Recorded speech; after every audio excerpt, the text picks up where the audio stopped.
Yeah, good afternoon. Today I am presenting lecture number 2 on sequences. I again define convergence sequence, which I defined it in my previous lecture. This is a sequence an of real numbers. We say the sequence is converging to some real number, say a, if for every epsilon there exists a positive integer n such that for all n greater than n, the mod of an minus a means the distance between the elements of sequence and the limit point a after this n, when this n is bigger than this n, is becoming less than epsilon. Since this is an inequality, this inequality can be rewritten in this form. This inequality implies this also.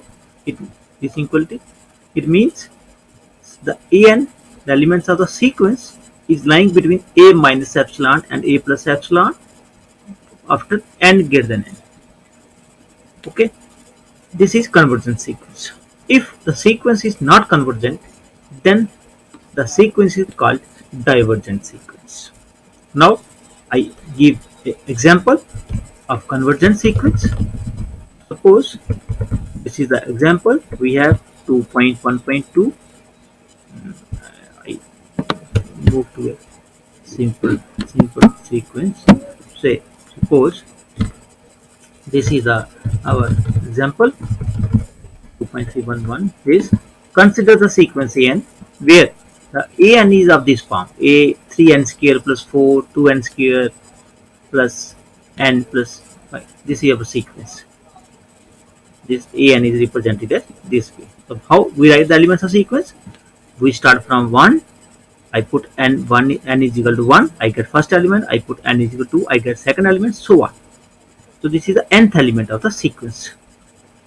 And we have to show that this is convergent sequence. We can find the limit point very simple way is to find the limit as n tends to infinity. If you find the limit as you have done in your, I think, the first semester, you find the limit, we find that the limit of this is 3/2, and so this sequence is converging to 3/2, but we have to prove it according to definition. So I have to prove that an minus 3/2 is less than for some n greater than equal to n. We have to find that n. So I solve this equation. This is the value of an, and when I solve it, I find this is equal to minus 7 minus 3 divided by this, and this is equal to, under mod, it can be written as 3n plus 7 also, because when we put mod, it becomes a positive value. And since as denominator becomes smaller, this fraction becomes bigger. So this can be written as this: 3n plus 7, I write it 10n, and 2 into 2 4, I write it 4n here. So this inequality is less than this, and cancel out this n, and this is equal to 10 upon 4n. Now I take my n greater than this, less than this number, and when I solve, I find this n bigger than this. So this gives me the hint how I should take this n. Now this number is less than epsilon if I take my n bigger than this number. These are simple mathematics. So this way we can prove according to definition that this is the limit point.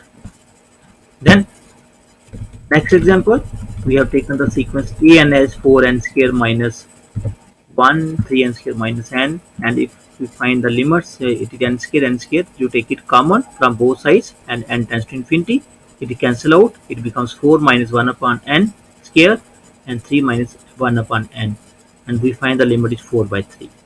So here the limit, it is converging towards 4/3, and according to definition we have to prove that an minus 4/3 less than epsilon, and when we solve it, and we find that this 4n minus 3, again this is equal to this term, and again I can write it less than 4n upon 6n square, and again this n cancel out, and this is equal to 4 upon 6n. Then again we take n, this should be less than this our n, and we solve it, and we take n 4 upon 6 epsilon. So this must be less than epsilon, and we take our n as this